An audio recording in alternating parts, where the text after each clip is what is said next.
Gambar ini menunjukkan dahsyatnya banjir yang terjadi pada Senin pukul 8 pagi waktu Indonesia Timur. Jika kita lihat, inilah gambar video amatir yang terjadi pada saat banjir bandang menerjang permukiman warga. Banjir bandang yang membawa material ini tidak hanya menyapu harta benda warga, tetapi tentunya juga nyawa manusia.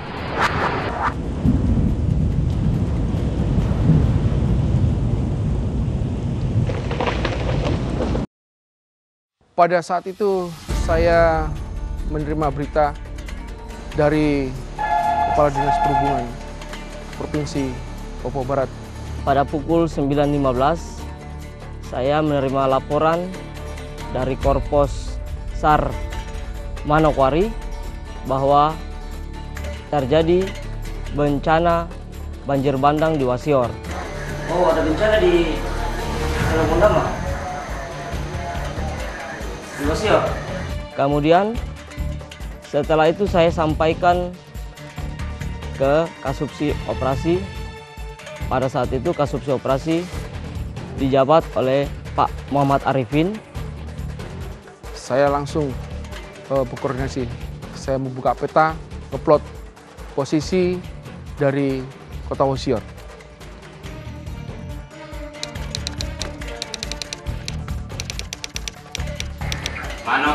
Manokwari Sorong. Sorong boleh.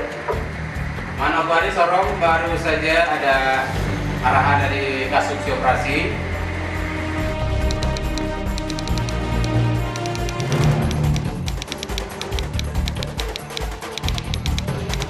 Pada hari yang sama juga, Menteri Perhubungan pada waktu itu Pak Freddy Numberi memerintahkan saya sebagai Sestama Basarnas pada waktu itu didampingi beberapa pejabat diminta untuk menuju langsung ke Wasior.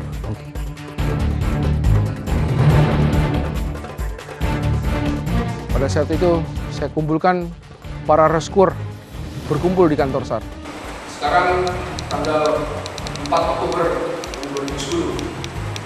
Anda saya kumpulkan di sini karena ada kebenaran bahwa ada terjadinya banjir bandang Wasior.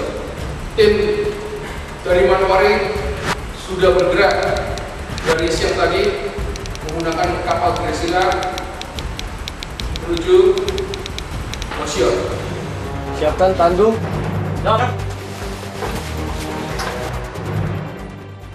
Kita koordinasi, kita briefing kesiapan peralatan kita. Rescuer sekarang ini Anda lengkapkan peralatan Anda, kesiapan peralatan Anda, kesiapan logistik Anda, kesiapan obat-obatan Anda, sehingga sampai di sana karena banjir bandang melenyapkan sebagian kota Wasior.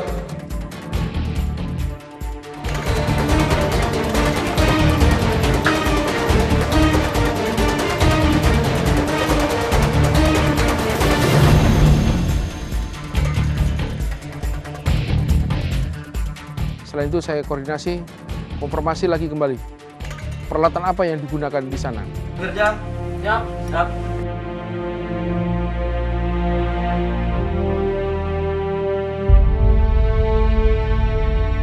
Agar Allah Subhanahu wa Ta'ala melindungi kita dalam pencarian operasi SAR banjir bandang Wasior.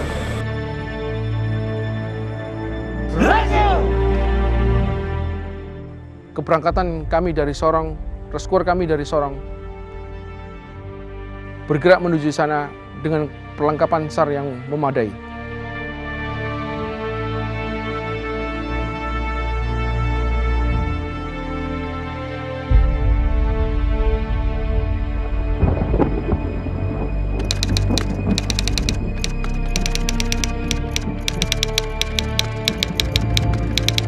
Kita berangkat menuju Biak, langsung menuju lokasi, dan menurut pengamatan kami pelaksanaan operasi SAR cukup berjalan baik, cukup efektif karena sudah jelas medannya.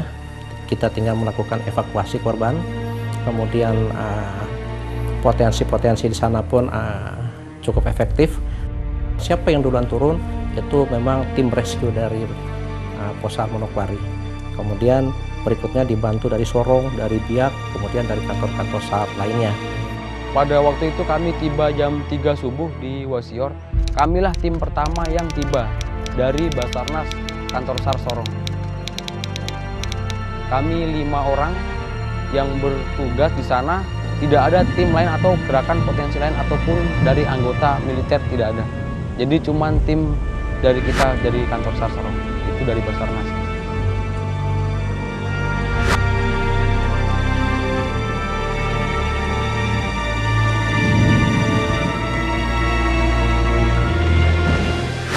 Selanjutnya, tim kami yang sebanyak 4 orang berangkat dengan KM Gracilia menuju Wasior.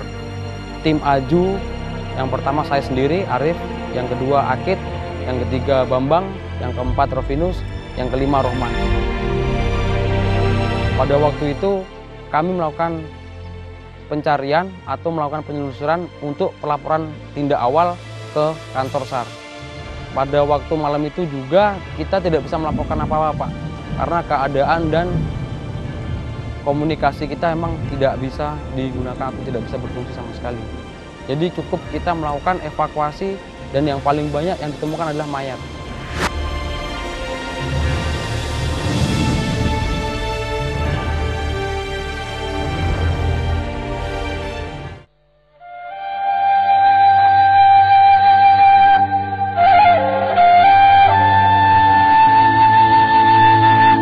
Kayu-kayu gelondongan ini ikut terseret banjir bandang yang meluluh lantakkan Wasior, ibu kota Kabupaten Teluk Pondama, Papua Barat, Senin pagi. Hujan deras memang mengguyur sejak Minggu hingga Senin dini hari. Telaga yang mengalami pendangkalan di pegunungan sekitar Wasior diduga tidak mampu lagi menampung air. Sungai Batang Salai yang membelah kota Wasior pun meluap. Dan terjadilah banjir bandang yang menerjang bagai gelombang tsunami. Pada hari kedua pukul jam 10 pagi, kita melakukan penyisiran dan pencarian korban.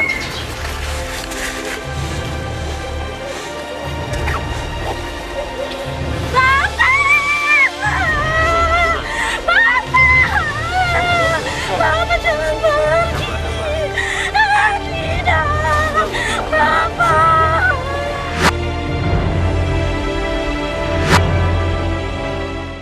Jadi sambil kita melakukan penyisiran, saya sendiri yang menemukan anak kecil sekitar umur 4 atau 5 tahun, dia nyangkut di bambu.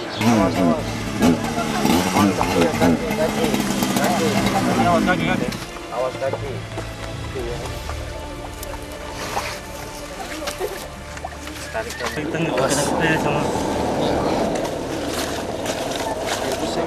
Dan selama 2 hari itu, jadi dia tidak makan dan tidak minum karena dia nggak bisa turun, keadaannya di pohon bambu. Jadi terpaksa saya yang evakuasi, saya gendong dia selama berjalan kaki selama 2 kilo menuju posko.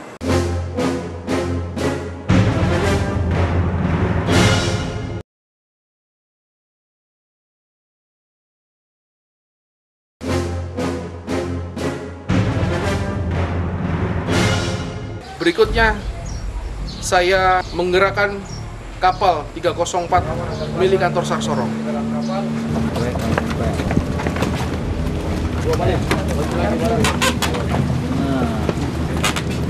Menuju Manowari.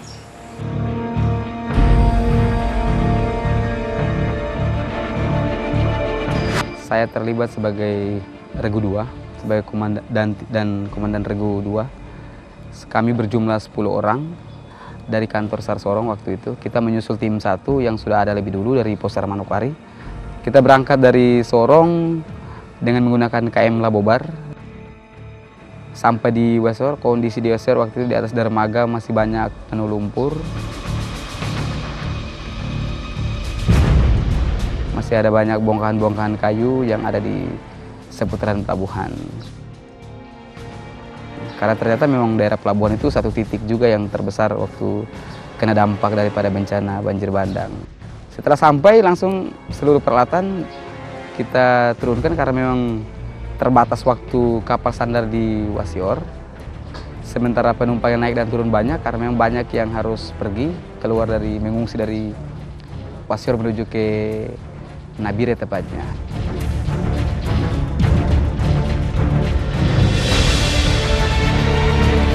Saya tim kedua yang datang di lokasi bencana banjir bandang di Wasior untuk proses evakuasi yang kami lakukan lokasi di sana yaitu di daerah Pasar Baru, kemudian dilanjutkan ke daerah Rado. Kami tim kedua tiba dan bergabung dengan tim pertama kami yang sebelumnya dari Manokwari. Kami bekerja waktu pulang sore. Tidak ada penerangan, yang ada cuma kami bawa headlamp masing-masing. Kemudian kami sempat saling tanya teman satu sama lain bagaimana tadi kami dalam proses pengevakuasian korban-korban tersebut. Itu kerjaan kami. Kemudian setelah itu ya kami istirahat untuk besok kami lanjutkan proses evakuasi.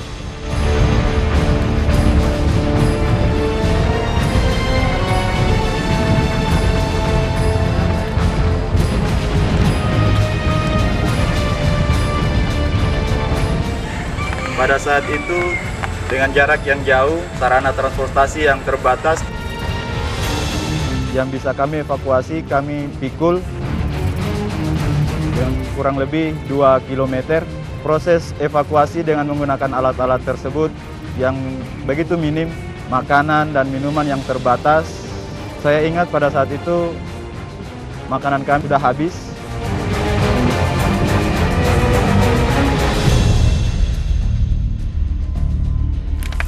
Posko Sri 1 kan. Perjalanan yang begitu jauh membuat kami begitu kelelahan. Istirahat, duduk di dekat mayat, jaga. Karena dikhawatirkan ada beberapa ekor anjing yang saya lihat dengan mata kepala saya sendiri, ada bagian-bagian korban yang dimakan oleh anjing.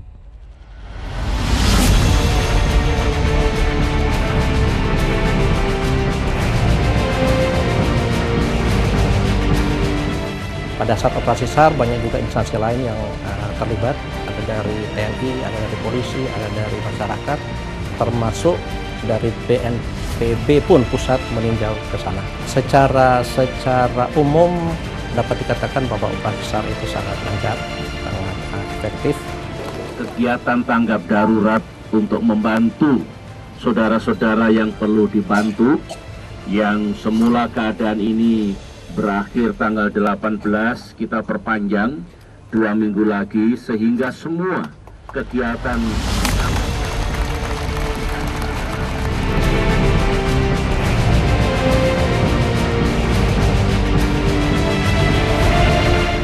secara nyata kita lihat banyak sekali benda-benda berharga, uang, dompet, emas, semua berserakan. Kami serahkan secara lengkap, utuh, tanpa kekurangan satu apapun. Karena pada dasarnya kami berprinsip bahwa barang yang kami temukan bukanlah barang kami. Abang.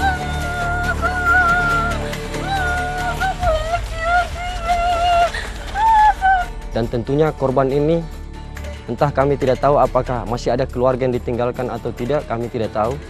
Tapi apabila nanti ada keluarga yang ditinggalkan, semoga itu bisa bermanfaat. Nah, itu yang ada dalam benak kami. Tak sedikit pun kami berpikir untuk bisa kaya atau mencari keuntungan dari musibah ini.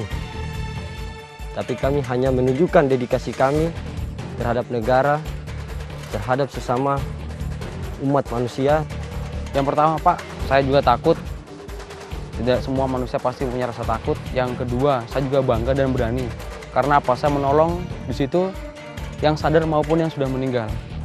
Dan yang ketiga, Pak, saya di situ melihat kalau kita mau mencari kekayaan atau harta, disitulah tempatnya.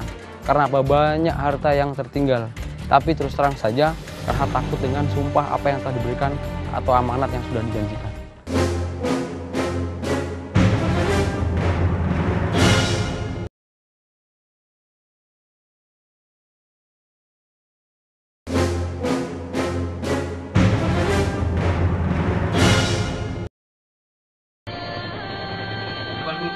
Hingga siang ini, banjir bandang di kota Wasior, Papua Barat telah merenggut 87 korban jiwa dan melukai ratusan lainnya. 66 orang belum diketahui keberadaannya. Banjir bandang juga membuat ribuan orang kehilangan tempat tinggal.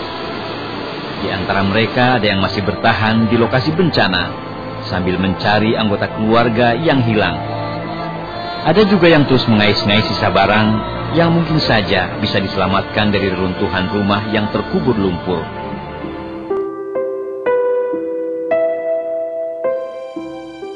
Saya sebagai manusia bangga bisa menolong jiwa manusia. Pekerjaan yang sungguh mulia yang saya lakukan adalah pekerjaan kemanusiaan yang benar-benar berarti bagi saya.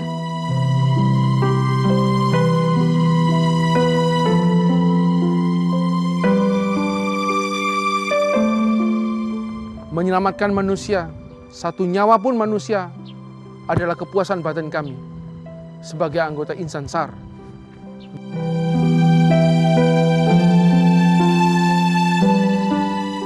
Itulah sepenggal kisah kemanusiaan yang terjadi. Dedikasi dalam tragedi telah mereka perlihatkan walau kendala menghadang di depan. Pekerjaan kemanusiaan ini saya bisa bagikan ke teman-teman saya, ke saudara-saudara saya, apalagi kalau kita yang benar-benar terkena bencana tersebut. Saya sungguh bangga sebagai seorang SAR, Insan SAR, punya jiwa kemanusiaan yang sungguh luar biasa. Musibah dan bencana selalu mengancam kehidupan manusia.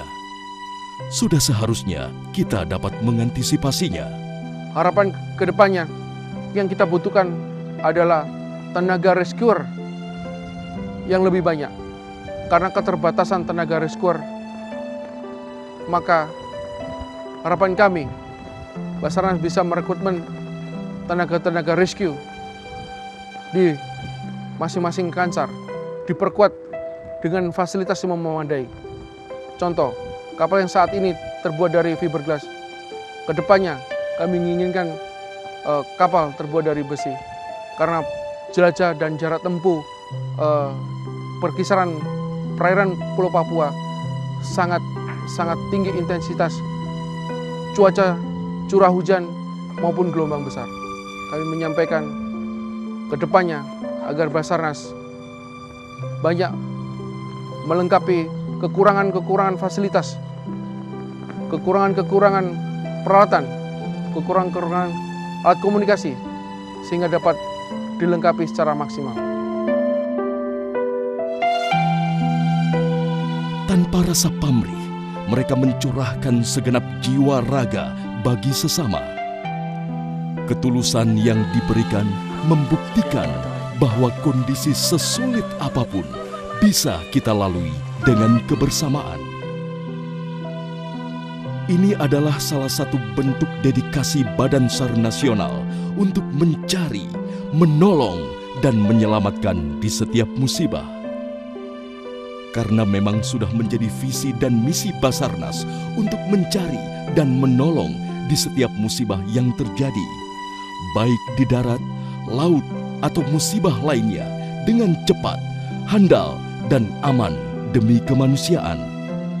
Perasaan saya waktu itu atau kesan saya itu, saya pertama bangga karena saya dapat melaksanakan tugas pokok saya sebagai seorang anggota SAR, yaitu membantu sesama manusia dalam bidang saya. Alasannya saya masuk di Basarnas yaitu ingin menolong sesama umat manusia.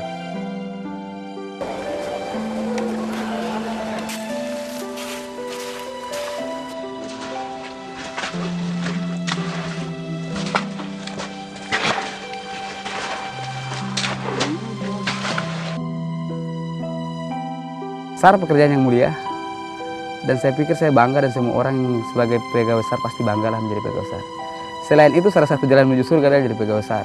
Yakinlah, tidak gampang dan tidak mudah pula kita pergi untuk menolong orang yang kita tidak tahu siapa dia.